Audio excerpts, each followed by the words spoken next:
Buenos días con todos. Es un verdadero gusto estar en San José, una ciudad magnífica, un país hermoso, lleno de hospitalidad. No es mi primera vez aquí, así que pues cada vez que vengo me siento muy contento.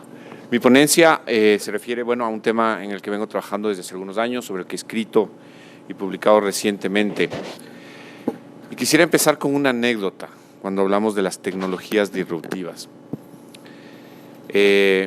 Dos, realmente. Una, del 2015, tuve la suerte de estar invitado a un Immersion in Innovation, un proceso de inmersión en innovación en la cultura de Silicon Valley, de la bahía de San Francisco y de sus alrededores. En 2015 pasé 2 semanas visitando todo el proceso del Venture Capital, ¿sí? De los capitales de inversiones que empiezan con Family and Friends, los Angel Investors, los Incubators, los Accelerators, los IPOs, este término famoso de los unicorns, que son los unicorns. Uber es un unicorn, Airbnb es un unicorn. Todas estas empresas que vienen desarrollándose a través de las tecnologías disruptivas, algunas utilizando lo que llamamos la economía colaborativa o la economía compartida, y otras no. Eso fue una experiencia fascinante porque pude entender todo este ecosistema, como lo llaman, que parece que se encuentra solo en ciertos sitios, ni siquiera en la zona de Boston, sino solo en Israel, en Corea del Sur, en Seúl en particular, donde hay este apetito por el riesgo, esta capacidad de perdonar o de olvidar el fracaso y de aprender de él y ser reconocido, que es algo muy propio de esta cultura. Ahí conocí a Uber por primera vez y bueno, desde ese momento ya son prácticamente 3 años que trabajo con ellos y con otras empresas de tecnologías disruptivas, incluyendo aquellas del fintech, blockchain, Internet of Things y otras cosas de las que les quiero hablar el día de hoy. Así que en el 2016, luego de esta experiencia, tomé a mis 3 hijos y a mi señora y decidimos hacer un viaje por Europa.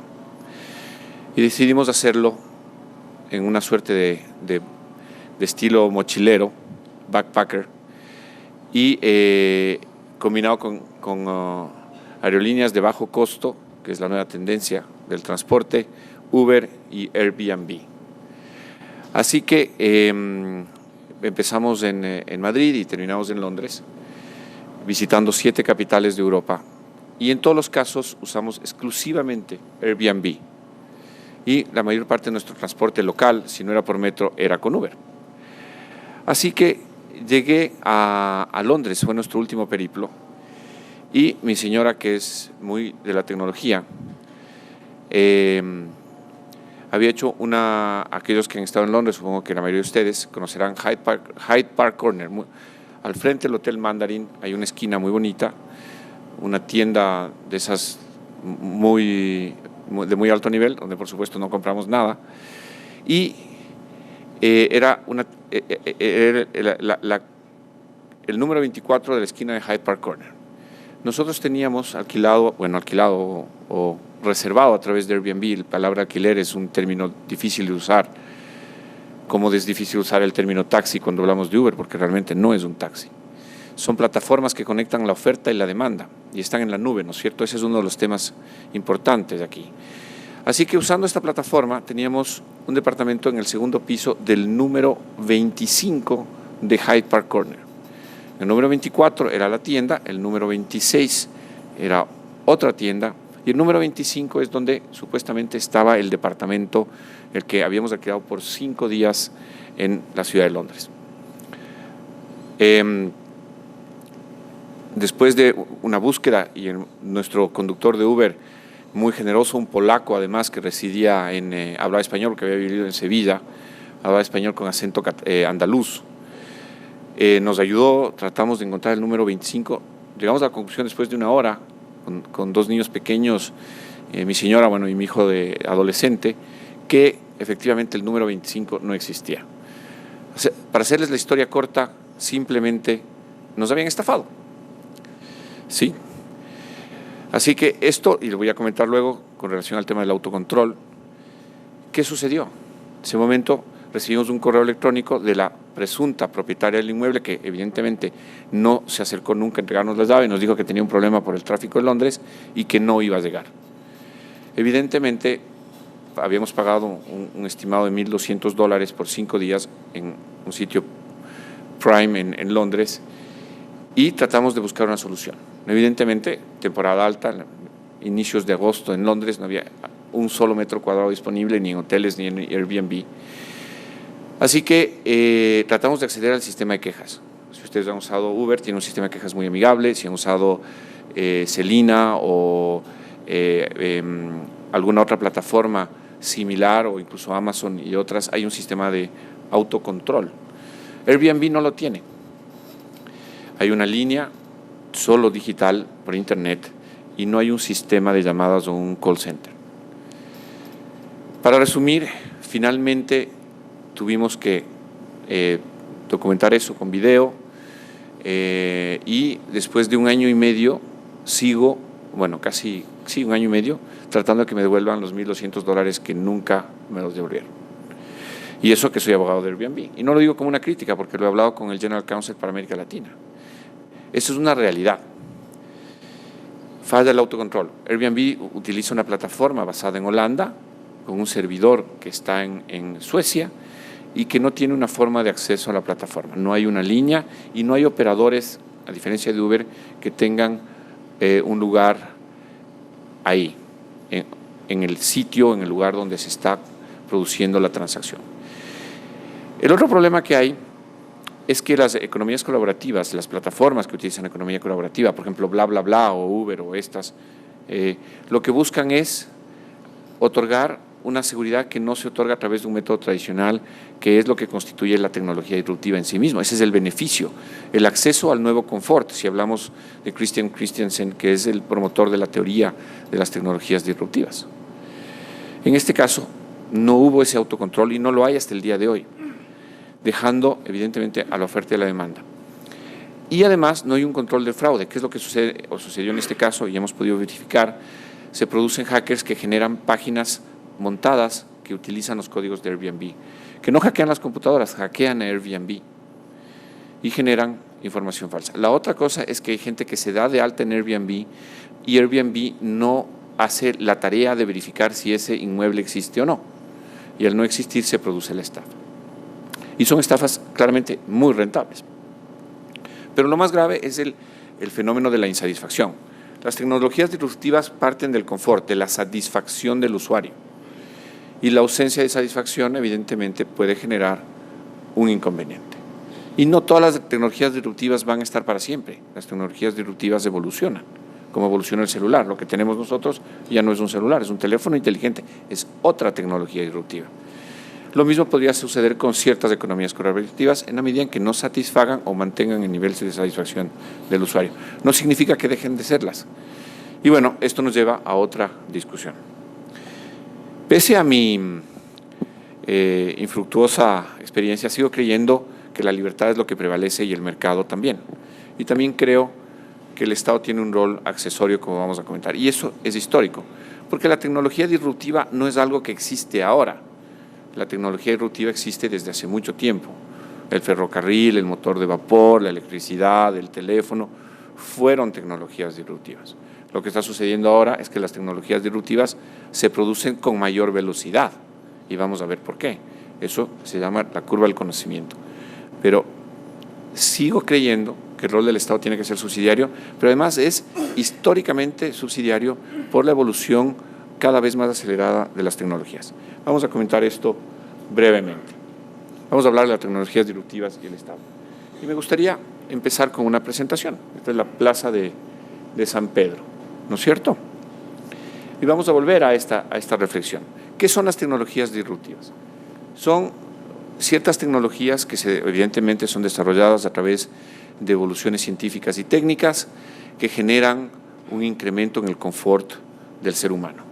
Ese incremento en el confort del ser humano genera una condición de vida, una calidad de vida de tal manera que ese ciudadano no puede volver a la tecnología anterior, es decir, se adapta de tal manera, la prefiere y la hace parte de su vida, modificando el comportamiento antropológico de la sociedad. Esa es la tecnología disruptiva. Es algo que simplemente se adapta y no podemos vivir sin ella. El Internet, el teléfono celular, el computador, son cosas que son parte de nuestra vida. No imaginamos la vida sin ellas. Fue la electricidad, no nos imaginamos la vida sin ella. ¿Sí? Y se genera una mayor condición de confort en la forma en que nosotros vivimos. Y esto se produce en periodos cada vez más cortos. Uso este slide porque muestra 2 eventos históricos en un periodo de nada más 8 años. En la foto de arriba vamos a tener, sí, el Habemus Papa de Benedicto XVI en la Plaza de San Pedro, y en la de abajo un momento similar del Papa Francisco. En la una veremos por ahí un teléfono celular tal vez tomando una foto, y en la segunda toda la plaza está inundada de distintos aparatos, sean iPads, iPhones, teléfonos inteligentes, pero principalmente teléfonos inteligentes. ¿Qué es lo que sucedió? Hubo una adaptación en la sociedad, en la forma que la sociedad en general, al menos del primer mundo de los países relativamente desarrollados, viven, por la cual el uso del teléfono inteligente, que es una tecnología disruptiva, alteró la forma de comunicarnos. Esto va a estar asociado con las redes sociales y el traslado y uso de información, pero en particular con esa tecnología hay un cambio en un periodo cortísimo de tiempo. ¿Sí? Y vamos a comentar por qué estos periodos se vienen acortando y se van a seguir acortando en la medida que evolucione la curva del conocimiento de la sociedad. Esta es una tecnología disruptiva. Y Christiansen simplemente lo que hace es documentar esto en el año 95 sobre algo que ya venía sucediendo en el mundo. Y nos explica cómo en el vector de la derecha vemos esa adaptación al nuevo confort, a la introducción de la tecnología en el comportamiento humano y la creación de una adaptación a la misma. Y estos son procesos irreversibles. Y en esa irreversibilidad está el reto de los estados, es entender que las tecnologías disruptivas son prácticamente imparables, incluso con el costo que pueden tener o con el costo que yo tuve en el caso que les comentaba. Y es así que el día de hoy nos encontramos enfrentándonos a una serie de tecnologías disruptivas. Y aparecen algunas nuevas. No está mencionada aquí blockchain, por ejemplo. ¿Sí? Pero vamos y encontramos una evolución enorme de tecnologías disruptivas que se están produciendo de manera acelerada, ¿no es cierto? No solo en economías colaborativas. Y no tenemos que pensar que la tecnología disruptiva es exclusivamente Uber. No, la tecnología disruptiva es mucho más que eso. Tenemos casos muy latentes del día de hoy de cómo se están aplicando tecnologías tan relevantes como la inteligencia artificial. Y esta sí con efectos mucho más importantes en la intimidad y en el rol del Estado. Una anécdota de julio 2017. Ustedes habrán visto ese diálogo de Facebook entre Elon Musk, el fundador de Tesla, con Mark Zuckerberg, el fundador de Facebook. Elon Musk le dijo, bueno, públicamente en Twitter, perdón, en Facebook, Mark no sabe los defectos de la inteligencia artificial y los problemas que está teniendo su programa de inteligencia artificial. ¿Cuál? El de Facebook. Minutos después le contestó Zuckerberg y le dijo, Elon Musk no sabe lo que está hablando. 3 días después, Facebook suspendió el programa de inteligencia artificial. ¿Ustedes saben por qué? No sé si lo leyeron. Porque los chabots, que son los robots digitales, aquellos creados por la propia inteligencia artificial, empezaron a comunicarse dentro de la plataforma de Facebook en un idioma que los seres humanos, los propios creadores del programa, no lo entendían. No sé si han visto esto, es francamente real. Lo pueden ver, les puedo enseñar la foto, la tengo en otra presentación, pero es específicamente sobre el reto de la inteligencia artificial, que no es mi materia el día de hoy. Esto es un problema real. Ustedes saben que cuando a veces reciben propuestas de un banco que justo está pensando en lo que ustedes están pensando, es porque hay un software ya de inteligencia artificial, hay varios, no solo Watson, lo que se llama la nueva fase de la inteligencia cognitiva, que es una fase, le llaman la tercera generación de la inteligencia artificial, que genera algoritmos sobre la base de la información que ustedes producen, pero ya no solo eso, sino que empieza a comunicarse con ustedes directamente a través de los llamados chabots. Entonces ustedes tienen información en Facebook, el banco va a ver su Facebook, ve su Twitter y ve que alguno de ustedes te estaba buscando un tour a Cancún o le gusta el buceo y de repente crédito de consumo, viaje a Cancún, equipo de buceo.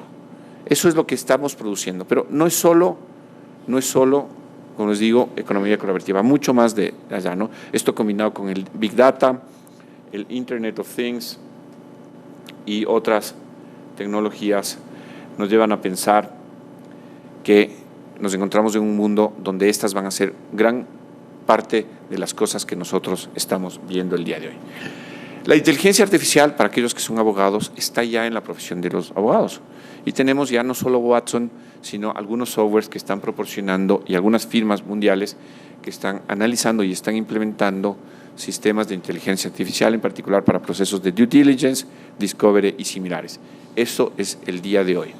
Se prevé, si ustedes vieron, una firma importante en Londres, hace 3 semanas anunció la reducción de 50 personas en su equipo de due diligence en Londres, que serían sustituidos por aplicaciones o aplicativos de inteligencia artificial. Esta es una realidad.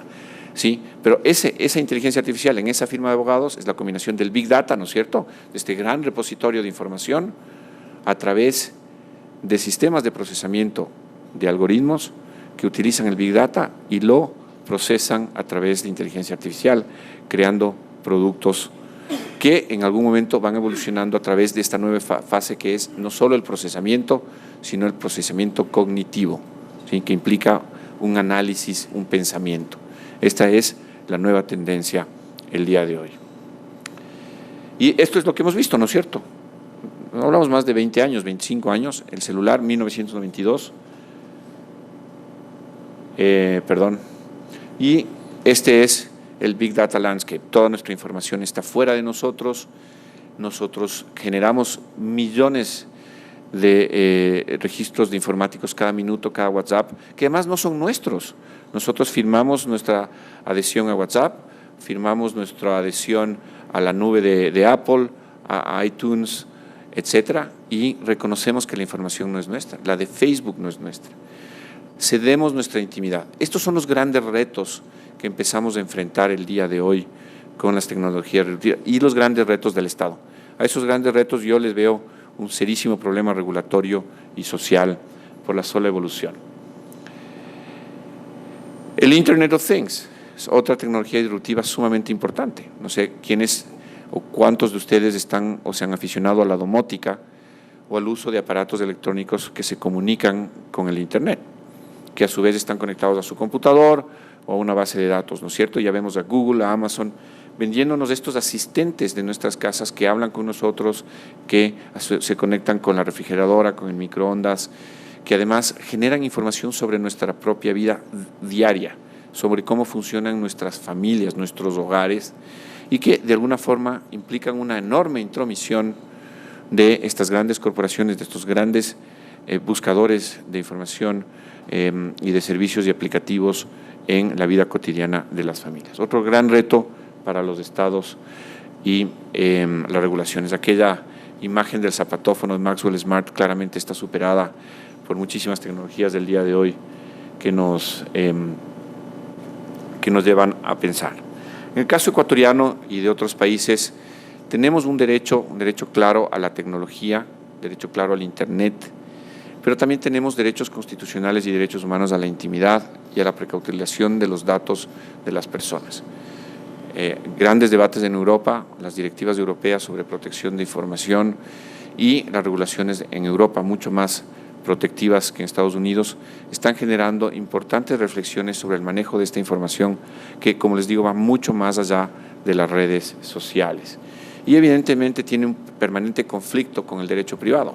Nosotros queremos acceder a información, la necesitamos, queremos usar los aplicativos, queremos usar las redes con el propósito de acceder a mejores servicios, a más conectividad. Pero al hacerlo también estamos renunciando contractualmente a una serie de derechos constitucionales o íntimos o incluso derechos humanos que tendríamos al efecto del manejo de esa información. El Protocolo de San Salvador ratifica esto a través de ese reconocimiento a la tecnología como parte del acceso y del progreso de los ciudadanos.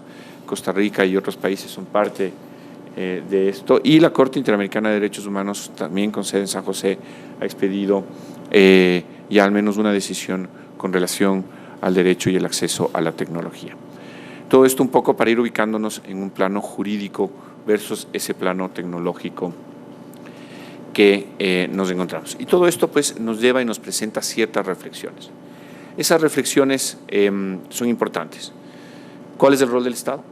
Hablaban en el panel, y entiendo que algunos de mis colegas se refirieron antes, en el panel previo, a la libertad. Sin duda, la libertad, al menos desde una concepción judeocristiana, es el eje de la sociedad, de nuestra sociedad como la vemos nosotros. El individuo libre, el individuo eje de la sociedad. Ese individuo capaz de contratar, de tomar lo que desea dentro de aquello que se le ofrece o que él demanda, ¿sí? Ese dejar hacer, dejar pasar, es parte importante. Pero en ese rol, el Estado, en particular el Estado Social de Derecho, se ha convertido en un equilibrador de esas relaciones, ¿no es cierto? Y aquí hay una reflexión cuando hablamos de tecnologías disruptivas. Pasó con el ferrocarril en Estados Unidos o la electricidad. Eran negocios privados, no eran servicios públicos, no existían. Si vamos a hace 140, 130 años. Vamos a Estados Unidos y muchísimas de las facilities, como se llaman, proveedoras de electricidad o ferrocarriles, siguen siendo privadas. ¿Sí? Voy terminando. Y lo mismo nos está pasando con Uber. No es un fenómeno nuevo. Lo que pasa es que es un fenómeno mucho más veloz. ¿Cuál es el rol del Estado? Y ese rol, si lo extrapolamos a la presencia de otras tecnologías adicionales, nos genera y nos lleva a reflexiones mucho más importantes. ¿Conviene o es procedente una restricción a la innovación por efectos del precautelamiento de derechos humanos? Sí. Y hay quienes incluso debaten el tema del empleo. ¿Qué sucede con el empleo de los seres humanos con relación a la presencia de robots o chabots, estos robots virtuales que están generando espacios tecnológicos? Todo esto y de confort adicional, es decir, no, queremos más confort, queremos más progreso, pero con ello estamos también sacrificando. Y los estados y los reguladores internacionales van a tener que ir equilibrando en las cortes internacionales estos beneficios, ¿no? Y esto pues nos lleva evidentemente a este conflicto entre la regulación y el Estado. Evidentemente hay valores además, como los que menciono aquí, que hemos venido comentando, que son importantes y que les corresponden a los estados. El tema del transporte es uno, sí, monopolios caducos que oprimen el transporte en las ciudades, que no tienen conciencia de la movilidad, de la mejora, incluso del manejo de datos. No se ha comentado aquí, pero Uber genera enormes beneficios al levantar muchísima información que es utilizada por las ciudades para planificar su tráfico. Lo hace Waze también, pero Uber además lo documenta en función de las preferencias de los usuarios. Pero tenemos eso en muchas otras opciones. Pero el punto aquí, perdón, por alguna razón veo que hay un slide que no se me grabó, es qué es lo que va a suceder. Y voy terminando porque ya no tengo mucho tiempo. Y es que la regulación en la curva del conocimiento, perdón, ahí por alguna razón veo que hay un problema con este slide. La regulación y la curva del conocimiento es una curva exponencial que vino muy, muy despacio hasta mediados de los años 80, creciendo poco, y que crecía de la mano de la regulación social y de la regulación regulatoria, de la evolución social y de la evolución regulatoria. En algún momento, a partir de los finales de los 80, esta curva tecnológica empieza a acelerarse y empieza a superar lo que se llama la rodilla de la curva, cuando se acelera hacia arriba. Y esa proyección se empieza a acelerar a partir de la década pasada. Esa curva del conocimiento empieza a desprenderse sustancialmente de la curva de la evolución social y regulatoria.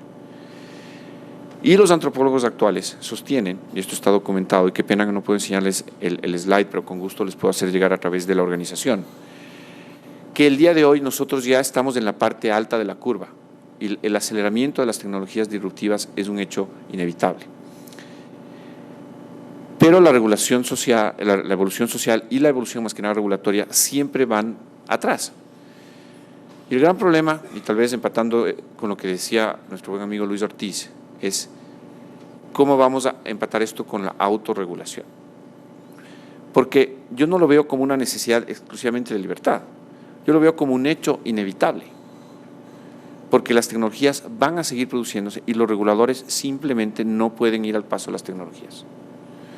Con lo cual, y solo para ir terminando, tendremos que trabajar en grandes principios donde estos valores tengan que ser considerados por los propios proveedores para evitar un desequilibrio natural entre ese proveedor potente, sí que va a tener claramente una posición de dominio o de exorbitancia respecto de los usuarios, nosotros, de todas esas tecnologías. Muchas gracias.